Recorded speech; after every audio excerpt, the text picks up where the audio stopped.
Le spectacle Déclaration d'amour à la langue française, c'est ce soir, Annie Soleil.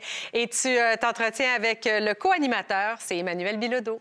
Absolument, c'est un spectacle qui va avoir lieu ce soir à 19h au Jésus à Montréal. Vous envoyez l'affiche de ce grand spectacle qui est présenté par la Société Saint-Jean-Baptiste. La Société Saint-Jean-Baptiste qui valorise, qui a vraiment à cœur la langue française, qui est au cœur de notre culture.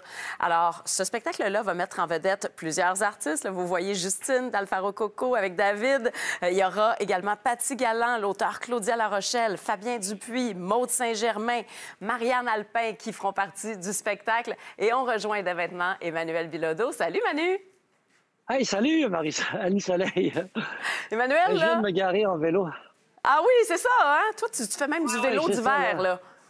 Ah, ben oui, c'est un beau stationnement, ça! Du vélo. Je me suis garoché au plus vite. Il me dit, c'était en onde, OK. Fait que je me garoche vers TVA. Moi, là, je suis en route vers TVA pour une autre entrevue. Tiens, on est dans un petit bliss là, pour promouvoir ce merveilleux spectacle ce soir. Bien, absolument. Puis j'ai envie de t'entendre sur ce spectacle-là, Manu, parce que on le sait à quel point tu es un artiste qui s'engage, tu es un artiste qui aime mettre tes idées en lumière et tu es très sollicité pour différentes causes. Pourquoi tu as accepté de le co-animer avec France Castel ce soir, le spectacle, qui est une déclaration d'amour à la langue française?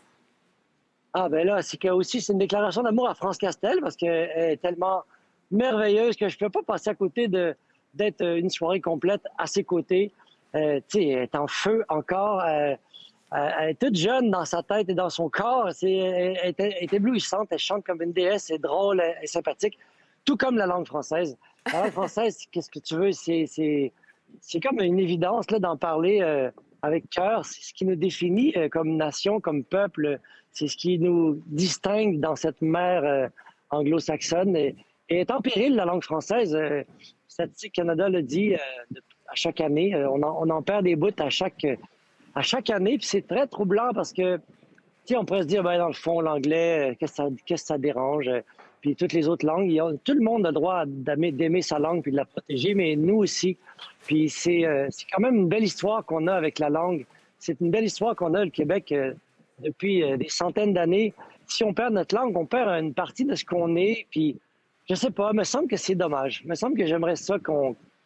Ben, pas me semble, j'aimerais ça que ça continue parce que ça véhicule aussi, c'est pas juste une langue et des mots, c'est d'avoir une langue très riche, c'est des mots merveilleux avec une complexité, puis c'est pas facile à apprendre pour des gens qui arrivent, mais c'est une langue qui permet beaucoup de choses, qui nous permet aussi je sais pas, de nous démarquer par sa richesse, puis qui nous permet de s'affirmer comme avec les valeurs qui viennent avec ça aussi, des belles valeurs quand même qu'on a réussi à bâtir ensemble depuis plusieurs centaines d'années de démocratie, de respect, d'égalité. On tend vers tout ça. On n'est pas arrivé encore à la perfection. Puis cette langue-là nous permet on dirait, de raffermir tout ça, puis de nous exprimer avec une singularité qui fait notre beauté. C'est un grand apport à l'Amérique du Nord que le français survive. Pas juste au Québec, au Canada. Il y a beaucoup de gens qui sont très attachés à la langue, puis ça disparaît tranquillement aussi. Ça fade, comme on dit en bon français, dans les provinces canadiennes. Puis c'est très triste. Puis ils ont beaucoup de peine, les Canadiens, les francophones du Canada. C'est un combat qui semble perdu d'avance pour les prochaines années. Puis donc, moi, je baisse pas les bras, puis personne baisse les bras. Avais-tu une autre question? Parce que je peux partir 1h30. Oh, bien, Manu, écoute, tu en parles tellement bien. Puis je pense que tu as raison quand tu dis que la langue nous rend unique, rend notre culture très vivante aussi. Puis, tu sais, on le voit, là, ne serait-ce qu'au Canada anglais, souvent, la culture canadienne, elle existe, sauf qu'elle est souvent ensevelie sous la culture américaine. Alors, de préserver notre langue, oui, c'est important. Et il y aura également un hommage ce soir, Manu, qui sera rendu à René Lévesque pour souligner le 100e anniversaire de sa naissance. On sait là, que tu l'as incarné dans la série télé René Lévesque. Vite, vite, là, dis-moi, est-ce qu'on va te voir en René Lévesque? Ben, tu sais, c'est sûr que moi, on va me demander de lire des textes de René Lévesque.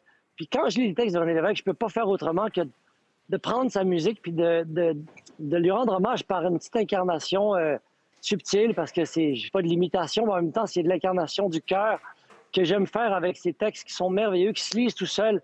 Puis moi, je lis en moi cette musique-là, elle me berce depuis que je suis né. Je suis presque né avec René Lévesque. Alors moi, c'est comme une façon de lui rendre encore hommage, puis de rendre hommage à la beauté de sa langue, qui était une langue extrêmement riche et nuancée. Puis je l'aime tellement, cette langue-là de René Lévesque et celle de notre coin de pays. Merci beaucoup, Emmanuel Bilodeau. On te retrouve donc ce soir au Jésus à 19h à Montréal pour ce spectacle qui est une grande déclaration d'amour à la langue française avec plein d'autres artistes qui seront là en texte, en chanson, Alouette. Je te souhaite une bonne journée, bon stationnement avec ta bicyclette. Merci, bonne journée. Fais attention à toi. Oui, je vais faire attention. J'ai un gros bicycle très, très